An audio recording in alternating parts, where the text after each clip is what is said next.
ఇది కేటీఆర్ గారు గతంలో కూడా చెప్పినారు, ఇదొక లొట్టపీస్ కేసు అని.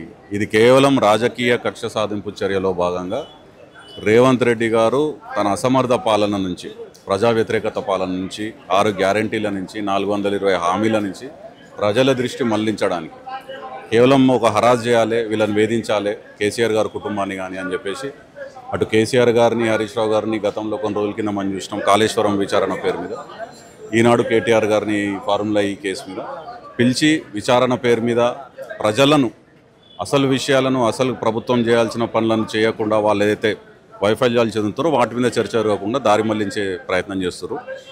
మాకు న్యాయస్థానాల మీద పూర్తి నమ్మకం ఉంది. ఇవన్నీ నిలబడే కేసులు కాదు, పూర్తిగా అసంబద్ధతమైనటువంటి రాజకీయ పొలిటికల్ వెండట్టాతో కూడుకున్నటువంటి కేసులే కాబట్టి పెద్ద వీటి గురించి మేము సీరియస్గా తీసుకోవాల్సిన అవసరం లేదు. కాకపోతే న్యాయ వ్యవస్థను గౌరవిస్తాం కాబట్టి ఎప్పుడు పిలిచినా, ఏ సంస్థ పిలిచినా విచారణకు 100% సహకరిస్తామని కేసీఆర్ గారు చెప్పినారు, కేటీఆర్ గారు చెప్పినారు, హరీష్ రావు గారు చెప్పినారు. So we will follow the law of the land. ఎక్కడికి పోవాలన్నా అక్కడ పోతాం, సహకరిస్తాం. But we have full confidence and faith in the Indian judicial system that we will come out clean. So ఇప్పుడు జరుగుతున్న ఈ ఎంక్వైరీస్ వల్ల తర్వాత ఫ్యూచర్లో బీఆర్ఎస్ ప్రభుత్వానికి ఎటువంటి ఇంపాక్ట్ కలుగుతుంది అనుకుంటున్నారు? బీఆర్ఎస్ ప్రభుత్వానికి ఏం కాదు, కాంగ్రెస్ ప్రభుత్వానికే తగులుతుంది. ఎందుకంటే మీరు చూస్తే కాంగ్రెస్ ప్రభుత్వం అధికారంలోకి రాగానే అనాలోచితంగా ఫార్ములా ఈ ఈవెంట్ ఏదైతే ఉండేనో దాన్ని రద్దు చేసి వాళ్ళు ఒక రివ్యూ మీటింగ్ పెట్టింది లేదు, అధికారులను పిలుచుకొని కూర్చొని ఒక సమీక్ష చేసింది లేదు, ఏమీ లేకుండా కేవలం కేసీఆర్ గారు చేశారు కాబట్టి అక్కడ ఫార్మాసిటీ రద్దు అన్నారు, ఇక్కడ ఫార్ములా ఈ రద్దు అన్నారు, మెట్రో రైల్ మన రాయదుర్గం నుంచి హైటెక్ సిటీ నుంచి అది రద్దు అన్నారు. సో కేవలం కేసీఆర్ గారు చేసినటువంటి మంచి పనులని, మంచి ప్రాజెక్టులకు పేరు రావద్దు అని చెప్పేసి రద్దు రద్దు రద్దు అని చెప్పుకుంటూ పోయినారు.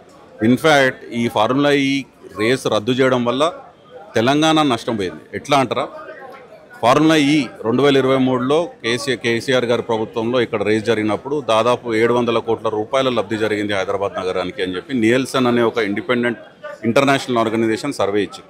అటు హాస్పిటాలిటీ కానివ్వండి, ట్రాన్స్పోర్ట్ కానివ్వండి, ఫుడ్ అండ్ బెవరేజెస్ కానివ్వండి, లాజిస్టిక్స్ కానీ ఇతరత్ర ఎకానమీ, హైదరాబాద్ ఎకానమీ 700 కోట్ల రూపాయలు, $84 మిలియన్ బూస్ట్ అయిందన్నారు. అదే కాకుండా ఆ ఎలక్ట్రిక్ రేస్కి ముందు ఒక ఈ మొబిలిటీ వీక్ అని చెప్పేసి ఒక వారం రోజుల పాటు పెద్ద ఎత్తున ఆనాడు బీఆర్ఎస్ ప్రభుత్వం ఈ ఎలక్ట్రిక్ వెహికల్ మ్యానుఫ్యాక్చరింగ్ కంపెనీస్ని ఆకర్షించింది. అందులో భాగంగా దాదాపు ఒక 20,000 కోట్ల రూపాయల వరకు పెట్టుబడులు కూడా వచ్చినాయి.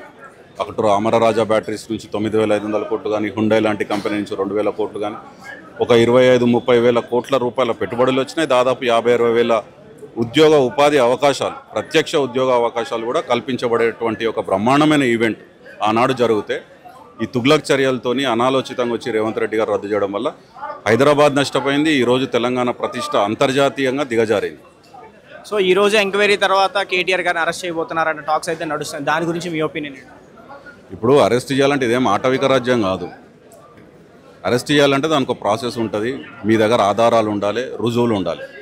గతంలో కూడా కేటీఆర్ గారు ప్రెస్ మీట్ పెట్టి క్రిస్టల్ క్లియర్గా ఫార్ములా ఈలో జరిగింది ఏంటిది, తాను మున్సిపల్ మంత్రిగా ఒక కంపిటెంట్ అథారిటీగా ఈ రేసు జరగాలి, హైదరాబాద్ని మనం గ్లోబల్ మ్యాప్లో, గ్లోబల్ సర్క్యూట్లో ఎలక్ట్రిక్ వెహికల్ మ్యానుఫ్యాక్చరింగ్ రేస్లో పెట్టినాం కాబట్టి హైదరాబాద్కు మంచి చేద్దామనే సదుద్దేశంతో మేము ముందుకు పోయినాము. స్పాన్సర్షిప్ వెనక్కి పోతే గవర్నమెంట్ ముందుకు వచ్చి ఈ రేస్ జరగాలనే సదుద్దేశంతో ముందుకు వచ్చింది.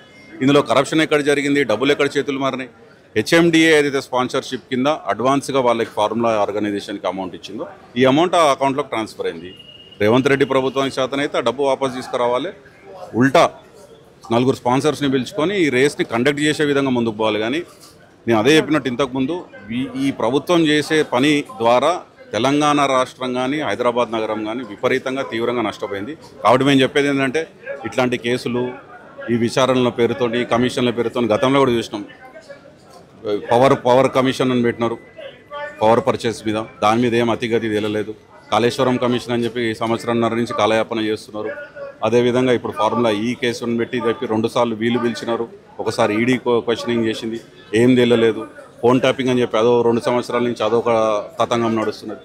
ఏది చూసినా కేవలం లీకులు చేయడము, మీడియాలో ఒక సెన్సేషన్ క్రియేట్ చేయడము, విచారణల పేరు మీద, కమిషన్ల పేరు మీద కాలయాపన చేయడం తప్ప ఎక్కడ కూడా ఎటువంటి పసలేదు. ఇవన్నీ తుఫేల్ కేసులు, ఇవన్నీ లొట్టపీస్ కేసులు, ఇవన్నీ నిలువ. మేము అదే చెప్పినాం, కోర్టుల మీద, న్యాయస్థానాల మీద పూర్తి నమ్మకం ఉంది. ఎవ్వరు కూడా ఈ కేసుల ద్వారా భయపడే ప్రసక్తి లేదు. 100కి 100% కడిగిన ముత్యంలాగా బయటకు వస్తారు.